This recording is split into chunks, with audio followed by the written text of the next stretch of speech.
పవన్ కళ్యాణ్కి వర్మ భారీ షాక్ ఇచ్చాడని చెప్పాలి. వర్మ అంటే రాంగోపాల్ వర్మ అనుకుంటాడయ్యా. పిఠాపురంలో ఇప్పుడు హాట్ టాపిక్ ఉన్నటువంటి తెలుగుదేశం పార్టీకి చెందినటువంటి వర్మ. ఆ వర్మ పవన్ కళ్యాణ్కి ఎందుకు అంత షాక్ ఇచ్చాడంటే, ఫస్ట్ ఏమో పవన్ కళ్యాణ్ పోటీకి అంగీకరించకుండా తన తెలుగుదేశం పార్టీ కార్యకర్తల చేత పవన్ కళ్యాణ్కి వ్యతిరేకంగా నినాదాలు చేపించి పూర్తిగా అతను ఇండిపెండెంట్ గా నించోవాలనే ఆలోచనతోటి పెద్ద రాధాంతం ఆనాడు చేశాడు. తర్వాత చంద్రబాబు నాయుడు గారు ఏదైతే పిలిపించుకొని మాట్లాడుతూ, ఓకే నేను పవన్ కళ్యాణ్ సపోర్ట్ చేస్తాను, పవన్ కళ్యాణ్ మద్దతుగా నేను ఇచ్చి పూర్తి స్థాయి గెలిపించుకొని అసెంబ్లీకి పంపిస్తాను 5 అని చెప్పి చంద్రబాబు నాయుడు గారి మాటకు గౌరవించి పంపిస్తాను 5 అని చెప్పాడు. లేటెస్ట్ గా నిన్న పవన్ కళ్యాణ్ మాట్లాడినటువంటి మాటకి వర్మ ఓ రకంగా భారీ కౌంటర్ ఇచ్చాడు, ఒక రకంగా జలక్ ఇచ్చినట్టు. ఎందుకు ఆ మాట అంటున్నాడంటే, నిన్న పవన్ కళ్యాణ్ మాట్లాడిన మాట ఏంటంటే, పిఠాపురం నుంచి నేను పోటీ చేస్తాను, ఒకవేళ పోటీ చేయలేని పక్షాన అమిత్ షా గారు చెప్పినట్టు నన్ను ఎంపీగా వేయమన్నాడు, ఎంపీగా వేస్తే మాత్రం పిఠాపురం నేను పోటీ చేయను 5 అని నిన్న పవన్ కళ్యాణ్ మాట్లాడాడు.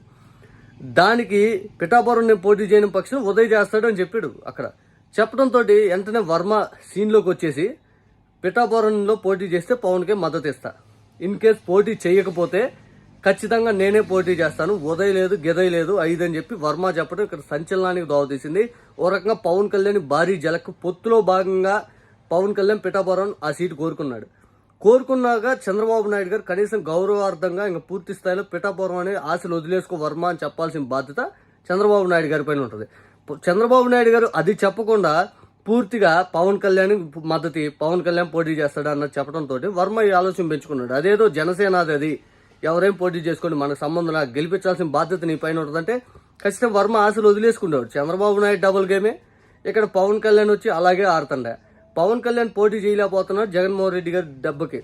ఎందుకంటే జగన్మోహన్ రెడ్డి గారు పూర్తిగా పిఠాపురంలో ఏదైతే పవన్ కళ్యాణ్ పూర్తి కాపు ఓటింగ్ మీద బేస్ పోటీ చేస్తున్నాడు. ఇక్కడ వంగా గీత గారు కూడా మహిళ, అందున కాపు. ముద్రగడ పద్మనాభం గారు ఓటింగ్ ఉంది. పవన్ కళ్యాణ్ పూర్తిగా గెలిచే అవకాశం ఏంది అని ఆలోచిస్తున్నాడా అంటే, 2009లో ప్రజారాజ్యం గెలిచింది కదా, నేను కూడా గెలుస్తాను, కాపు ఓటింగ్ నాకు వేస్తుందని ఆ భ్రమల్లో బతుకుతున్నాడు.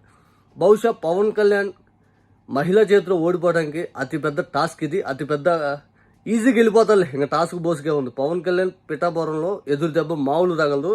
రేపు జూన్ 4న పవన్ కళ్యాణ్ రాజకీయాలకి చివరి రోజు అది.